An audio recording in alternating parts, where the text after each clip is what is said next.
Selamat pagi semua, perkenalkan nama saya Francisco Channel Manjombi.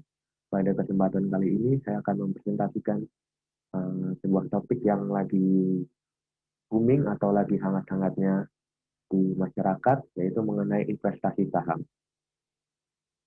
Sebelum mengenal apa itu investasi saham, kita perlu mengenal apa itu investasi.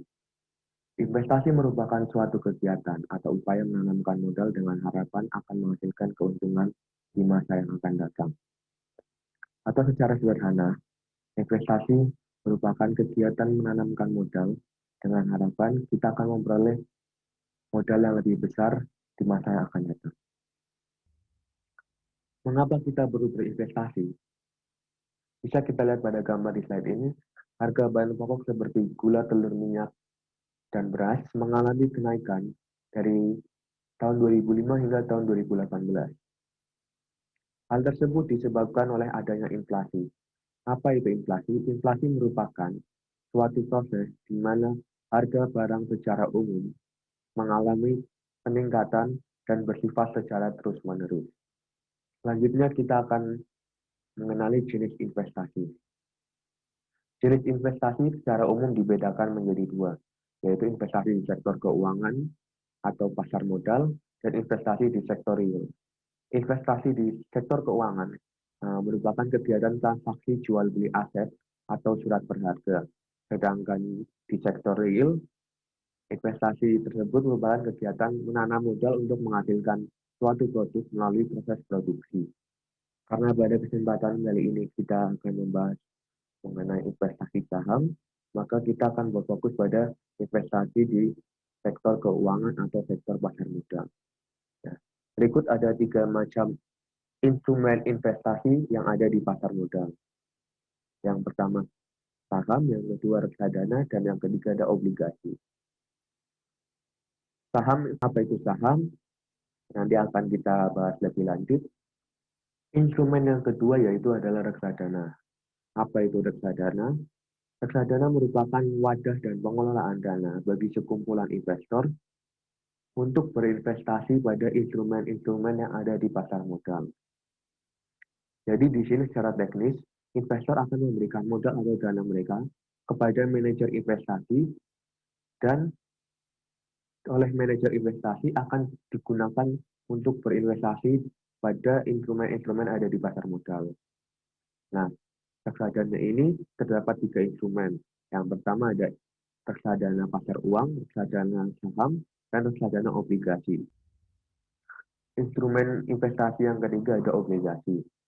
Apa itu obligasi? Obligasi merupakan surat hutang berjangka. Nah, obligasi ini biasanya diterbitkan oleh pemerintah atau perusahaan. Nah, obligasi ini biasanya diterbitkan dengan tujuan untuk mendapatkan dana dari investor. Nah, isi obligasi ini merupakan surat perjanjian antara penerbit obligasi sebagai peminjam dana dengan investor sebagai pemberi dana. Dan penerbit obligasi wajib membayarkan suku bunga kepada pemberi dana atau investor. Selanjutnya, karena pada kesempatan kali ini kita membahas mengenai investasi saham, maka kita perlu mengetahui apa itu saham. Karena investasi telah dibahas pada slide sebelumnya. Apa itu saham? Saham merupakan bukti kepemilikan nilai sebuah perusahaan atau bukti penyertaan modal. Jadi, saham itu merupakan surat berharga yang menyatakan bukti kepemilikan nilai sebuah perusahaan atau bukti kepemilikan sebuah bisnis. Artinya dengan kita membeli saham, berarti kita membeli suatu perusahaan dan beserta bisnisnya. Selanjutnya saya akan menjelaskan mengenai keuntungan dari membeli saham. Nah, keuntungan dari apabila kita membeli saham, kita mendapat 2 keuntungan. Yang pertama adalah capital gain, yang kedua ada dividen.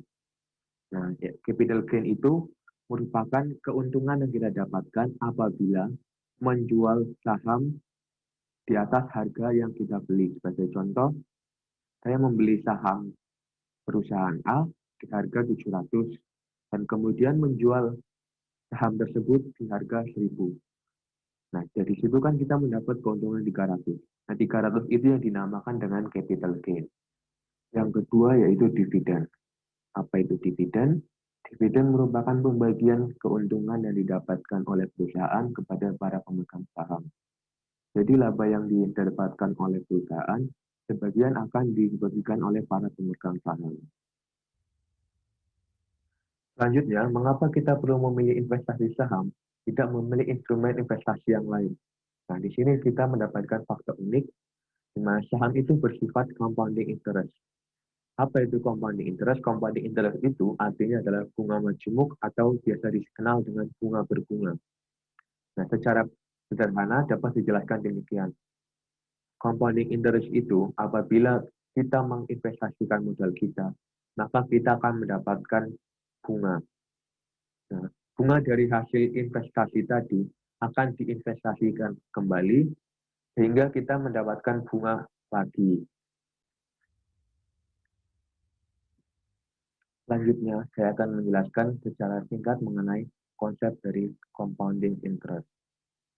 Nah, ini diasumsikan kita memiliki uang 1 juta rupiah dan akan berinvestasi dengan return 20% per tahun. Nah, pada 5 tahun pertama, kita akan mendapatkan 2.488.320 rupiah. Pada tahun ke-10, kita akan mendapatkan 6.191.736 rupiah. Pada tahun ke-20, kita akan mendapatkan 38.337.599. Nah, hal ini kita 38.337.599 ini didapatkan apabila kita berinvestasi hanya dengan 1 juta rupiah selama 20 tahun.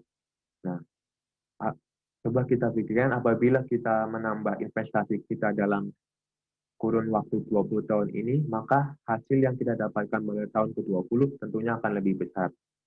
Nah, inilah mengapa kita perlu berinvestasi di saham, karena adanya konsep dari compounding interest ini. Apabila kita akan membeli saham, kita perlu melakukan sebuah analisis. Nah, sama seperti kita membeli barang lain. Sebagai contoh, apabila kita ingin membeli sebuah laptop atau sebuah handphone, pasti kita akan melakukan analisis terlebih dahulu. Nah, dalam saham, kita juga perlu melakukan hal tersebut. Dalam saham terdapat dua teknik analisis. Yang pertama adalah analisis fundamental, yang kedua adalah analisis teknikal. Nah, analisis fundamental ini biasanya kita akan menganalisis dari kinerja perusahaan atau bisnis yang perusahaan jalankan. Sedangkan analisis teknikal, kita akan menganalisis tentang pergerakan naik dan turun harga saham suatu perusahaan. Pada kesempatan kali ini, saya hanya akan menjelaskan mengenai analisis fundamental. Nah, di sini analisis fundamental itu dibedakan menjadi dua. Yang pertama top-down analysis, dan yang kedua ada bottom-up analysis. Yang pertama top-down analysis. Nah, top-down analysis ini pertama-tama kita perlu menganalisis dari makroekonominya.